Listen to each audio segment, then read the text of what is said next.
कृष्णा हरे कृष्णा कृष्णा कृष्णा हरे हरे हरे राम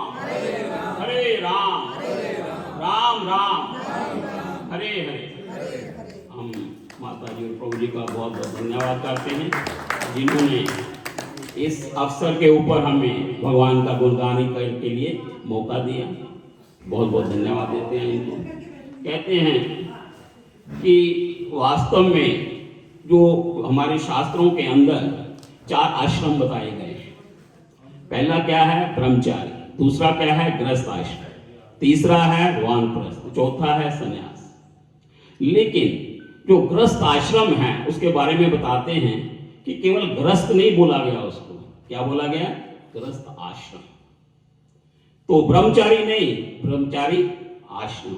वानप्रस्थ नहीं, वानप्रस्थ आश्रम। उसके साथ एक आश्रम अटैच किया गया है शास्त्रों के अंदर। तो कोई ऐसा नहीं शास्त्र हमारे कहते कि शादी करने से कोई गृहस्थ बन जाता है। लोग ऐसा सोचते हैं शादी होगी तो क्या बन गए? गृहस्थ बन गए। नहीं, हमारा शास्त्र इसको अलाउ नहीं करता। कहते कि जो शादी करके गृहस्थ बनने के बाद उस आश्रम का अर्थ क्या है? भगवान के आश्रय में रहना।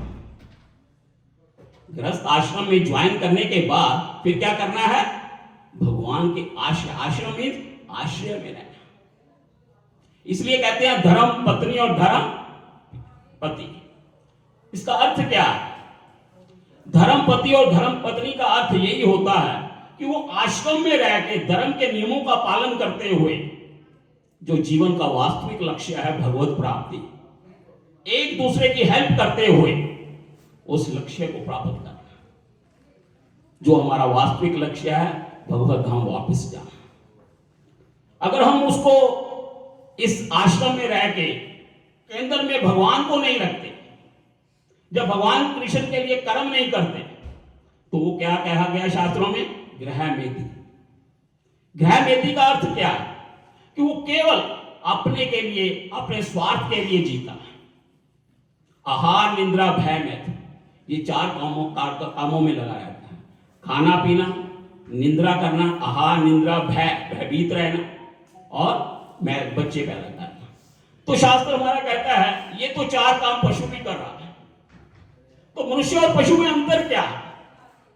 वो केवल धर्म कर सकता है, वो केवल भगवत कथा सुन सकता है, सत्संग में जा सकता है। इसलिए कहते हैं दुर्लभम मानुष जन्म। ये मानुष जन्म बड़ा दुर्लभ है। 84 लाख योनि के बाद बिरला ही प्राप्त होता है जिसके ऊपर भगवान राम की या कृष्ण की कृपा होती है। लेकिन बहुत लोगों को मनुष्य जन्म प्राप्त हुआ है, लेकिन अगर सत्संग सबको प्राप्त नहीं है। देखो कितने लोग हैं न्यू चंडीगढ़ के अंदर, हम इतना लोगों को बुलाते हैं, वहां भी आओ आओ, प्रसाद भी खिलाएंगे, सब कुछ करेंगे, गाड़ियां भी भेजेंगे लाने के लिए, लेकिन फिर भी नहीं आते। कितना दुर्लभ मानुष जन्म में फिर भी सत्संग प्राप्त नहीं होगा। इतनी फैसिलिटी हम लोग दे रहे लोगों को, आइए प्रभु जी आइए, आप भी आइए, आप भी आइए। फोन करते हैं कि प्रभु जी आपकी सारी समस्याएं हल हो जाएंगी, आप आएंगे तो सब कुछ ठीक हो जाए। नहीं, कोई सुखी होना ही नहीं चाहता संसार, क्योंकि इतना मगन हो चुके हैं कि वो दुख से निकलना ही नहीं चाहते। इतना मगन हो चुके हैं। कहते हैं जैसे सुअर होता है, वो मल में इतना मगन हो जाता है, उसको अगर गुलाब जामुन दिया जाए ना वो नहीं खाएगा। क्यों? वो इतना मन के अंदर इतना मगन हो चुका है। इसलिए हम इतना दुख के अंदर मगन हो चुके हैं, हम चाहते ही नहीं हैं कि हम अध्यात्म में आए, क्योंकि सुख केवल अध्यात्म के अंदर है, भौतिकता में सुख नहीं है। इसलिए माता जी लोग तो सारा केंद्र में कृष्णा को रखा हुआ है, जो वास्तविक गृहस्थ का जो नियम है, तो उन्हीं के अनुसार कहते हैं कि मालिक हम लोग नहीं है। मालिक कौन है? ये राधा मालिक। जब इनको मालिक समझेंगे घर का, तो सारे कार्य इन्हीं के अनुसार चलेंगे, इन्हीं के लिए होंगे और इन्हीं के अनुसार चलेंगे, तो कोई भी जीवन में समस्या नहीं रहेगी। इसलिए इसी का नाम गृहस्थ आश्रम है।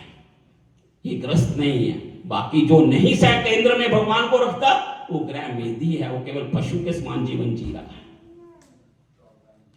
हरे कृष्ण। हाँ जी, सबमिशन करना चाहूँगा। यस, आपने कहा ना कि जितने भी कार्य हो रहे हैं इनके लिए हो रहे हैं। बिल्कुल, मैं कहता हूँ इनके द्वारा हो रहे हैं। इनके द्वारा। हम निमित्त हैं, हम निमित्त हैं। We are trustees, we are nobody. देखो प्रभु जी, हमारा जो है ना, जैसे भगवान कह रहे हैं भगवद गीता में, मां में वांशो जीव लोके जीव भूत सनातन। हम क्या हैं? भगवान के अंश हैं। जैसे हाथ है ना, हाथ का कार्य क्या है? शरीर की सेवा। इसलिए हम भगवान के अंश होने के नाते हमारा कार्य क्या है? भगवान के लिए कार्य करना। अगर भगवान के लिए हम कार्य नहीं करेंगे तो माया के लिए कार्य करेंगे, उससे हम दुखी हो जाएंगे, तो व्यर्थ है। इसलिए आज हम थोड़ा शिव तत्व, आज शिवरात्रि है तो थोड़ा उसके ऊपर चर्चा करेंगे। बड़ी देर से इच्छा थी कि मैं क्या, लोग शिवरात्रि तो मनाते हैं लेकिन उनको ये नहीं पता कि शिवरात्रि होती क्या है। कितने लोगों ने शिवरात्रि का आज फास्ट रखा है, व्रत रखा है? हरे कृष्ण, बहुत अच्छा। लेकिन बताइए कि शिवरात्रि क्यों मनाते हैं? आपको कोई इसको पता है कि हम लोग शिवरात्रि क्यों मनाते हैं? माइक दो।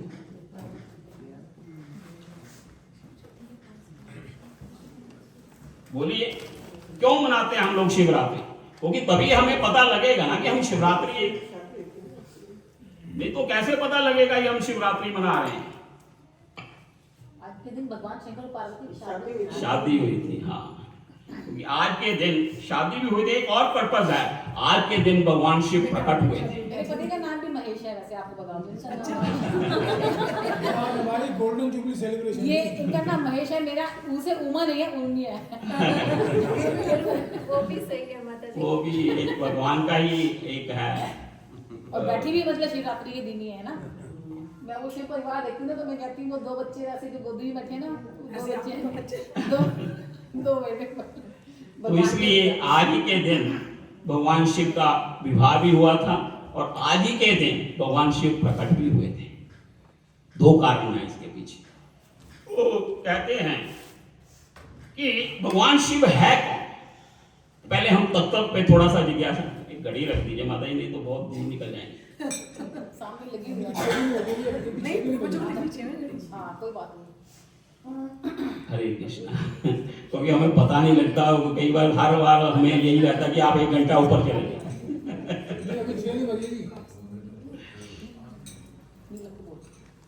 पापा वाले कपड़े यहाँ रख देगा। इसलिए ये जो संसार है, ये दो कहते हैं कि दो तरह की सृष्टि है। एक क्या है? वैकुंठ जगत, और दूसरा बीच में क्या, कौन सा धाम आता है? महेश धाम। उसके नीचे देवी धाम।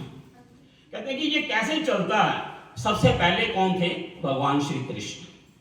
भगवान श्री कृष्ण अपना विस्तार करते हैं। बड़ा ध्यानपूर्वक सुनिए इस चीज को ना, क्योंकि बहुत सुनने वाली चीज है ये, क्योंकि आपको आगे उसका बहुत लाभ प्राप्त होगा। मतलब कि जब इस भौतिक आध्यात्मिक जगत की बात हो रही है, इस भौतिक जगत की बात नहीं हो रही, मतलब आध्यात्मिक जगत की सृष्टि कैसे होती है? सबसे पहले श्री कृष्ण वो दाहिने भाग से वो बलराम जी का उत्पन्न करते हैं, अपना विस्तार करते हैं, और बाइने से राधा रानी का विस्तार करते हैं। और उसके बाद बलराम जी अपना आगे विस्तार करते हैं संकर्षण के रूप में। वासुदेव, संकर्षण, अनिरुद्ध, प्रद्युम्न, इसे चतुर्युग कहते हैं।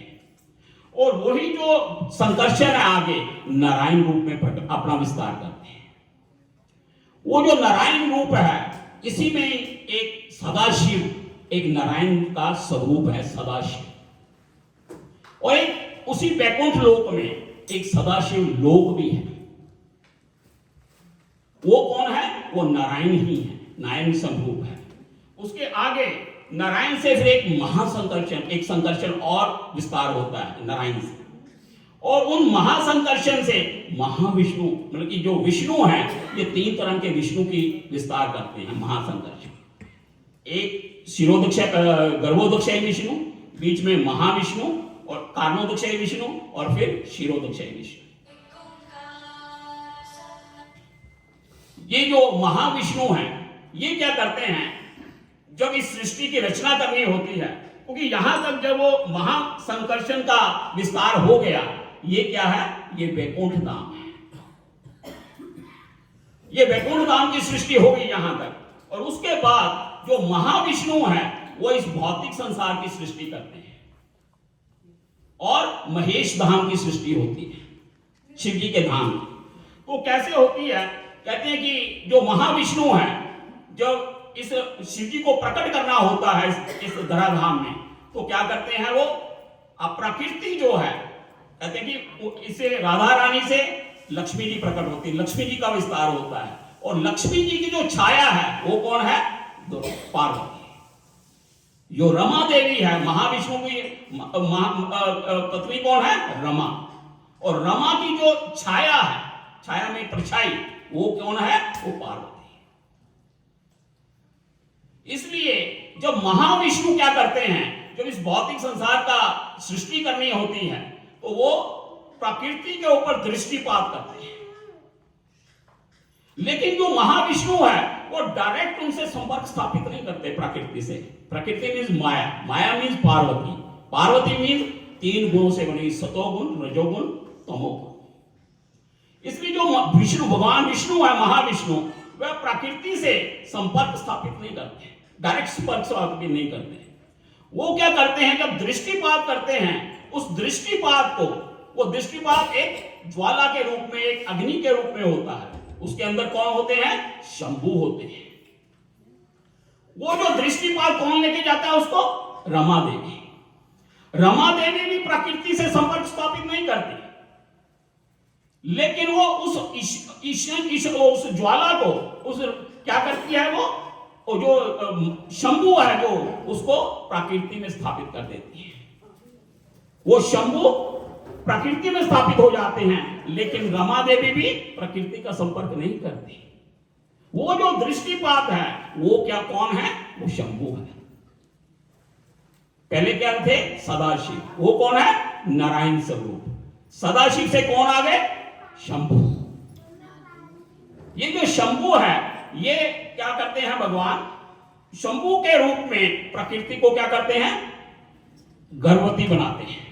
जितने भी जीव हैं इस संसार में, ये कौन से जीव वहां गर्भस्थ करते हैं? जो भगवान के धाम में नहीं गए, उनको बार बार इस सृष्टि में आना पड़ता है।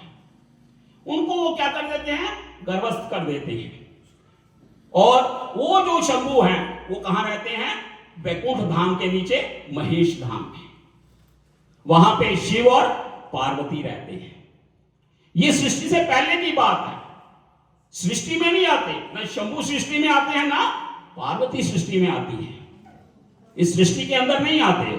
तो ये सृष्टि बार बार प्रलय होती रहती है, नष्ट होती रहती है, फिर बनती है, फिर नष्ट होती है, लेकिन शिव पार्वती कभी नष्ट नहीं होते। तो उसके बाद फिर क्या होता है? उसको महेश धाम कहते हैं। उसके नीचे महेश धाम है। फिर यही जो शंभु है, ये क्या करते हैं? इस भौतिक सृष्टि के पिता हैं। मूल पिता कौन है हमारे? श्री कृष्ण। क्योंकि भगवत गीता में भगवान बताते हैं, पहले इसका शिव जी का थोड़ा और वर्णन करते हैं। कहते ब्रह्मा जी लिखते हैं, कहते कि शिव जी हैं कौन?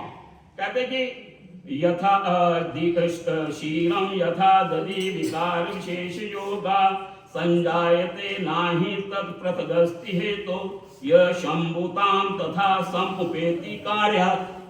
कहते जैसे दूध से दही बन जाता है। कैसे बनता है दूध से दही? क्या डालना पड़ता है उसमें?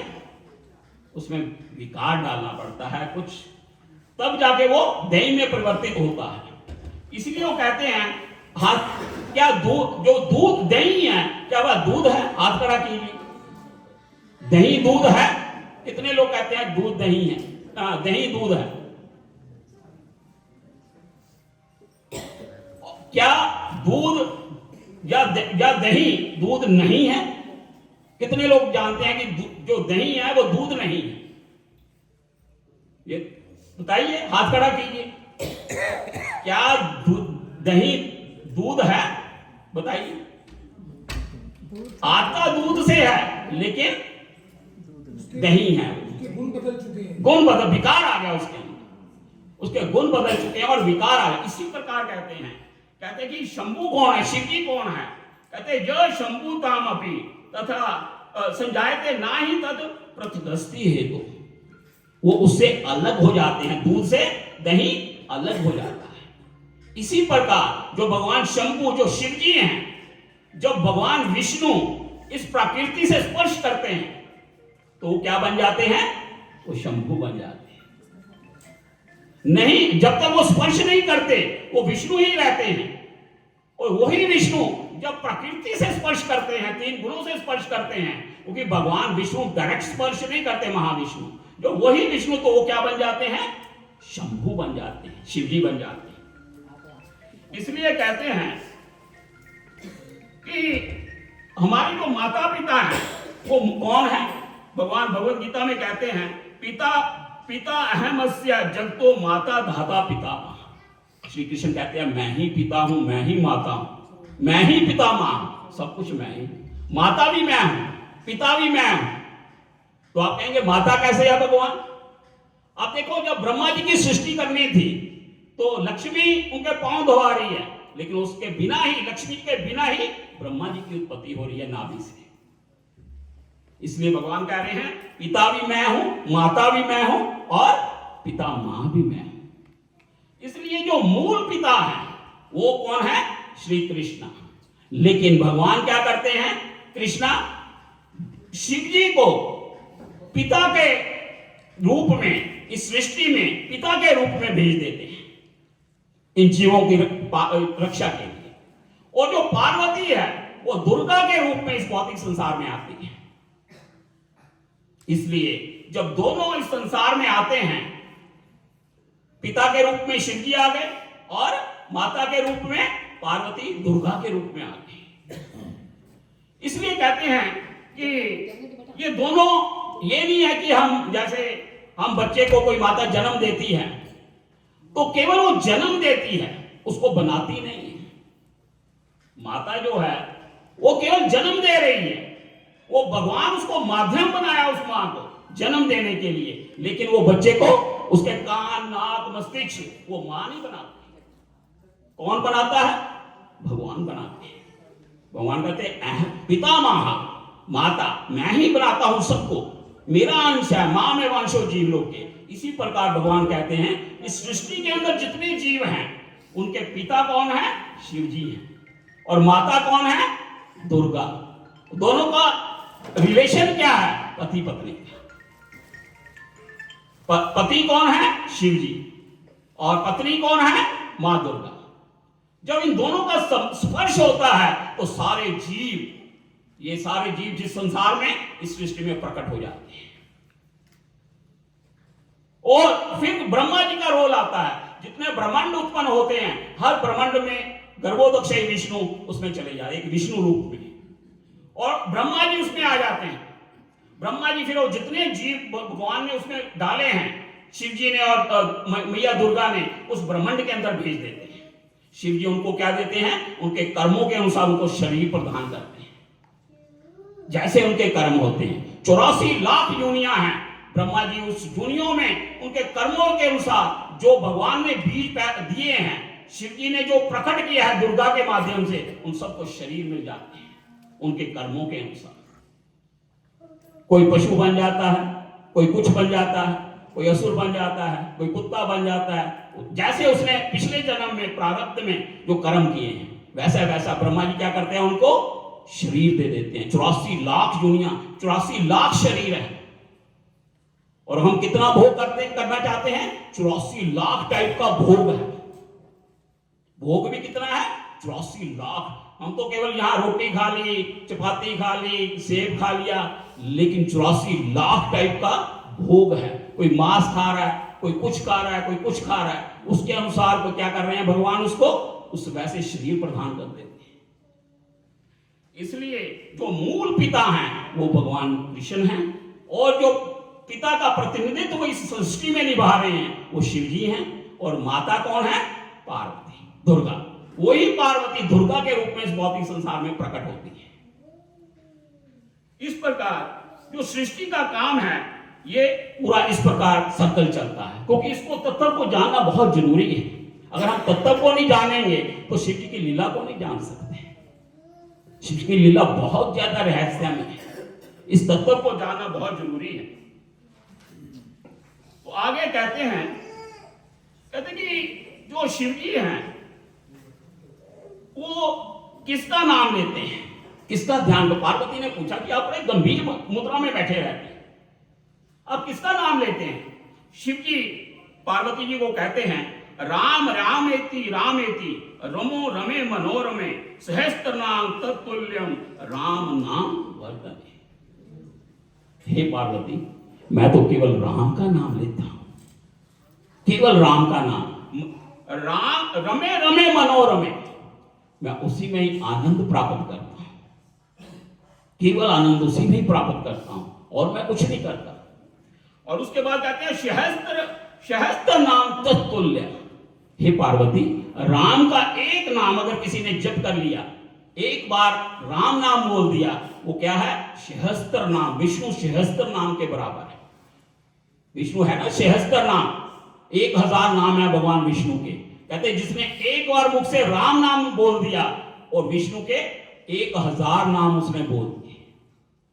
एक बार आता है कि पार्वती जी देवी विष्णु सहस्त्र नाम लेती थी, एक पुराण में आता है ये कथा।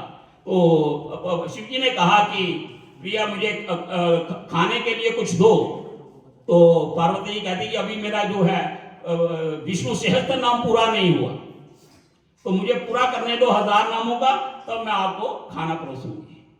तो फिर शिव जी ने कहा कि अगर आप एक बार राम नाम ले लोगी तो क्या होगा, 1000 बार विष्णु का नाम हो जाएगा सहस्त्र। पार्वती जी बड़ी खुश होगी कि केवल एक राम नाम लेने से क्या हो जाएगा, 1000 विष्णु के नाम हो जाएंगे। इसलिए कहते हैं कि मैं क्या करता हूं, मैं केवल शिव जी का राम नाम लेता हूं। इसलिए कहते हैं कि एक और श्लोक आता है भागवत के अंदर, कहते हैं निमन गाराम यथा गंगा देवा नाम अच्युत तथा वैष्णव नाम यथा शंभु पुराण नाम आदि तथा। कहते कि वैष्णव नाम यथा शंभु। शिव जी कौन है, वैष्णव, सबसे बड़े भक्त हैं शिव जी। तो भागवत में कहां वर्णन आता है, कौन सी लीला में हमें पता लगता है भागवत के अंदर कि भगवान शिव हैं वो सबसे बड़े भक्त हैं। पता है किसी को भागवत में कौन सी कथा है जिसमें पता लगता है कि भगवान शिव क्या है, सबसे बड़े भगवान के भक्त हैं। तो उसमें है भगवान शिव का क्या है, रुद्र गीत। चौथे स्कंद में भागवत के भगवान का रुद्र गीत आता है। तो उस रुद्र गीत में क्या कहते हैं, भगवान शिव कहते हैं भगवंतम वासुदेवम प्रपन्न स प्रियो ही में। कहते जो भगवान के शरणागत है वह मुझे बहुत प्रिय है। शिव जी कहते हैं जो भगवान के शरणागत है, जो वैष्णव है, वो क्या है, मुझे सबसे प्रिय है, उससे प्रिय मुझे कोई नहीं। तो कैसे, इसमें एक दृष्टांत के द्वारा आपको समझाते हैं कि जो रुद्र गीत था ये शिव जी ने किसको सुनाया। कहते एक राजा थे प्रशीन भरी, उसके 10 पुत्र थे प्रचेता। तो जब उसके बेटे जो थे राज्य के लायक हो गए, तो उन्होंने क्या कहा, बेटा पहले जाके क्या करो, तपस्या करो, तुम जाके तपस्या करो, उसके बाद आपको राज्य में आना चलाने के लिए। इसलिए हम आजकल भी लोग जब आते हैं तो हम कहते हैं कि आज लोग भौतिक विज्ञान तो दे रहे हैं बच्चों को, स्वयं भी ले रहे हैं, लेकिन आध्यात्मिक ज्ञान के लिए तपस्या। पहले क्या होता था, गुरुकुल खोले जाते थे, वहां पे भौतिक ज्ञान भी दिया जाता था और आध्यात्मिक ज्ञान भी दिया जाता था। आज केवल क्या है, केवल भौतिक ज्ञान दिया जाता है, आध्यात्मिक ज्ञान नहीं दिया जाता, जिसके कारण इतने स्कैंडल आ रहे हैं। इतना जितने देख लो बड़े बड़े ऑफिसर, अखबार पढ़ो हर रोज में आता है फलाना करप्शन में फंस गया, वो फलाना ये फंस गया, ये फंस गया। क्यों? क्योंकि उसने जीवन में आध्यात्मिकता को अपनाया नहीं। जब तक हम आध्यात्मिकता को नहीं अपनाएंगे, हमारी इंद्रियां, हमारा मन शुद्ध नहीं होगा। काम, क्रोध, लोभ, मोह, मत्सर, इसने घेरा हुआ हम सब लोगों को। कारण क्योंकि हमने जीवन में बच्चों को अध्यात्म में नहीं डाला, जिसके कारण एक बड़ा बड़ा ऑफिसर भी आज करप्शन के चक्कर में फंसा हुआ है। छोटी सी बात पे क्राइम कर देते हैं, गोली मार देते हैं। क्यों? क्रोध पे कोई वश नहीं है, काम पे कोई वश नहीं, लोभ पे कोई वश नहीं। 50 लाख का रुपया तो कोई देने वाला आ जाता है किसी ऑफिसर को, बुद्धि फिर जाती है उसकी। किस बेस पे वो डिसाइड करता है कि मुझे ये पैसा लेना चाहिए? किस बेस पे डिसाइड करता है? कारण क्या है? उसका मन शुद्ध नहीं हुआ। क्या उसको ज्ञान नहीं है?